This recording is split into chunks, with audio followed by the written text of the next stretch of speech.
When I was 7 years old, my 10-year-old brother, Jamie, was kidnapped. Or so they say. The police claimed whoever had taken him were professional in doing so. That I had been incredibly lucky to not have been taken as well.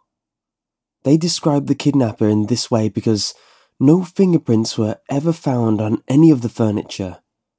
My brother had never made a sound at the time, and, most importantly, there was no sign of a break-in at all. None of the windows had been broken, the doors weren't busted. Nothing. Several days before his disappearance, my father found a painting while rummaging around in the attic. He had been trying to find his old bass guitar after I'd asked him if he played any instruments. Turns out, he used to play in a band with some of his friends, and was a pretty decent player. His group was called Serrated Edge. Unfortunately, after an hour of searching, the guitar was never found. But the painting was. It had been placed against the wall and surrounded by boxes. My father had noticed the golden frame glinting as he walked around. The painting itself was magnificent. When he lowered it down, it seemed to be in good condition, despite being in the attic for so long. There was a house in the picture, a large grey house surrounded by grass. In the background, a cliff could be seen, then a sudden drop which evened out to an ocean. It stretched on into the distance. Some birds could be seen up above, circling the house. On the back were scrawled some words in dark red ink that read, Gadael a ben e hun. My mother recognised it as Welsh. We didn't know what it meant at the time. My brother and I weren't very ecstatic about having it as a new house decoration, but my father loved its simplicity. He decided to put it up in our bedroom. That night, we had dinner as usual, spaghetti I believe. Then my brother and I went upstairs for bed. We both shared the same room. We were slightly afraid of the dark, so our door was left ajar most days, letting some of the light seep in. After getting changed into our pyjamas and joking around for a bit, we both settled down to sleep. It was around 2 a.m. when I awoke. I realised I was hot and sweaty, so I pulled myself into a sitting position. Jamie was in his own bed to my left, sleeping soundly. My throat was parched, so I figured I'd get a drink of water. I pulled myself out of the bed sheets and left the room as quietly as possible, creaking the door open. Slowly, I crept down the hall, conscious that the floorboards creaked. The last thing I wanted to do was wake everyone up. I headed into the bathroom. When I returned, I was refreshed and pulled myself back into bed. I had pretty much stood my head under the tap and lapped up water like a cat, cupping it in my hands and splashing my face as well. As I pulled myself back into bed, I noticed something odd about the painting on the wall. There seemed to be a black smudge to the right of the house, something I hadn't noticed earlier. Curiously, I pulled myself back to the feet and approached the painting, as I couldn't quite make it out properly in the dark. On closer inspection, I gathered that the smudge was some sort of man. It resembled a human but was completely black. It looked like it was standing stationary, looking outwards. His head was cocked ever so slightly to one side. I considered waking Jamie to show him the mysterious figure, but decided he'd be cranky if I did so. I'd wait until morning. I retreated to my bed. When morning arrived, the figure was gone to my dismay. I told Jamie about the figure, but he didn't seem to believe me. For the rest of the day, I watched the painting suspiciously, believing that it may appear again at any moment. It didn't. As my brother and I were climbing back into bed that night, I had forgotten about the figure. That is, until the same thing happened again. Just as before, I awoke in the early hours of the morning, soaked in sweat. This time, I anticipated the figure's arrival, and glanced at the painting straight away. I felt a twinge of fear. The smudge was there again, but it had moved, and it had doubled in size. It had adopted a new position, right in front of the house, a few meters away from the front door. Instead of going over for a closer inspection, I forced myself to go back to sleep, hoping with every fibre of my being that I was dreaming. That night, I fell asleep shaking in fear. The next day was uneventful. I avoided the painting for the most part, spending time in the living room downstairs watching TV. I mentioned about the dark figure to my parents that day, and of course, they didn't believe me. "You're just dreaming, Harry, that's all," they told me. This was the last day I ever spent with my brother. That night, I had awoken at a similar time again, around 2 a.m. I can't remember exactly what time.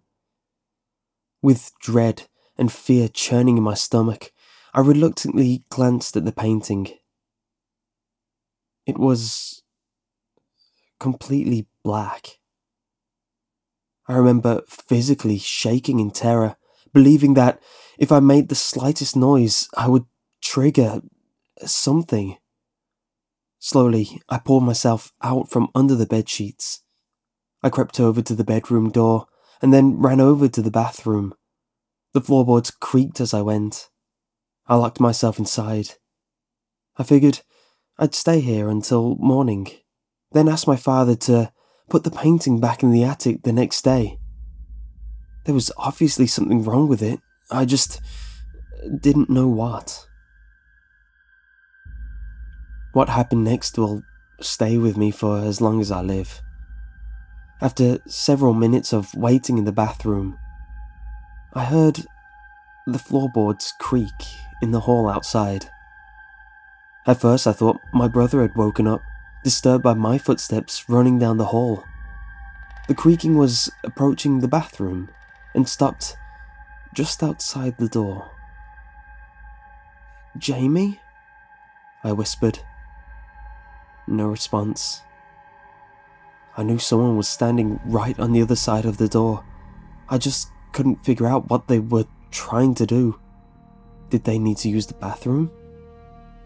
"Mom?" I said. To this, I heard a scratching sound on the other side of the door, as if someone was dragging their fingernails across it. I backed away, terrified. After a moment, whoever it was walked away, their footsteps creaking their way towards my room. The next day, I woke in the bathtub to the sound of banging. It was my father. He was thumping the outside of the door with his fist. "Harry, Jamie, are you in there?" he snapped. I answered it softly, stiff from lying in such an uncomfortable position. Apparently, this morning, when my parents had awoken, they had found our room empty. My mum went downstairs to find us, and my dad looked around upstairs. "Is your brother in there with you?" he had asked when I opened the door. I shook my head, but he didn't believe me and pushed past, searching the room.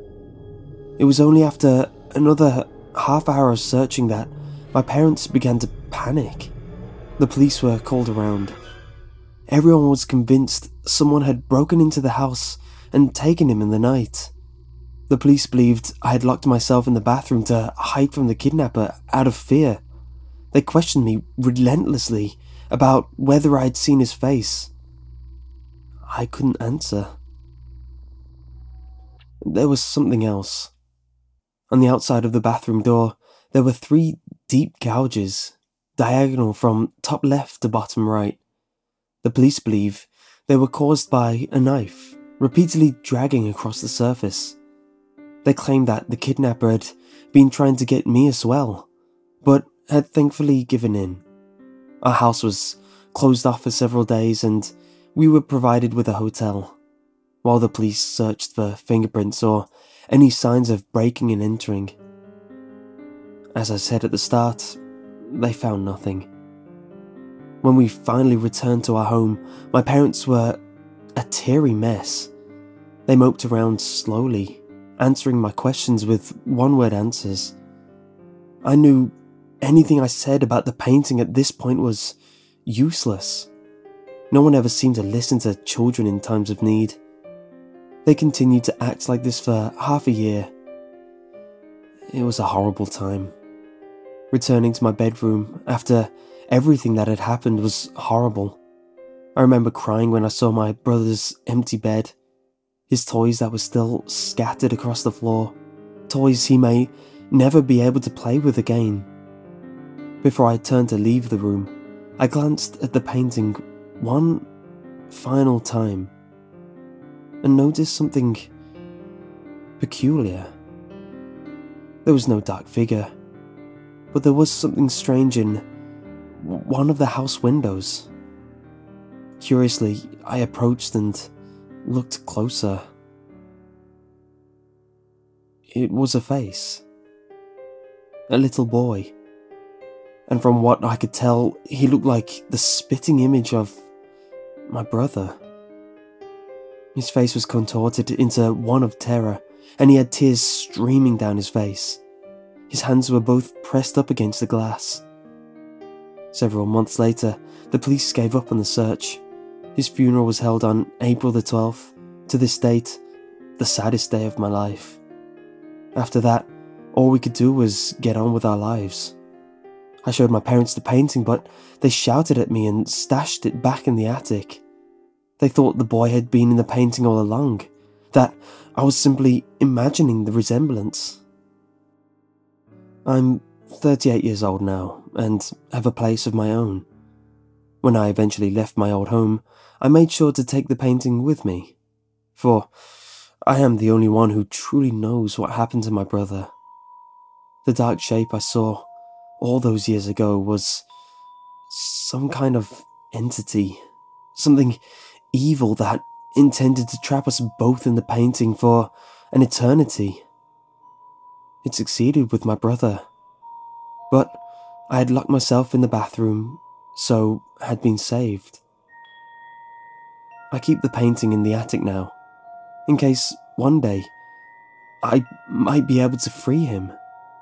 I can't lose hope, like my parents did. After researching, I found out that the words in the back of the painting, Gadael Eben Ehun, had been a warning. It translates to English as, "Leave alone." Sometimes, in the dead of night, I'll hear a thumping sound coming from up there, footsteps roaming around the attic. I'll always shout my brother's name, in hopes he may have finally been let out. I never get a response.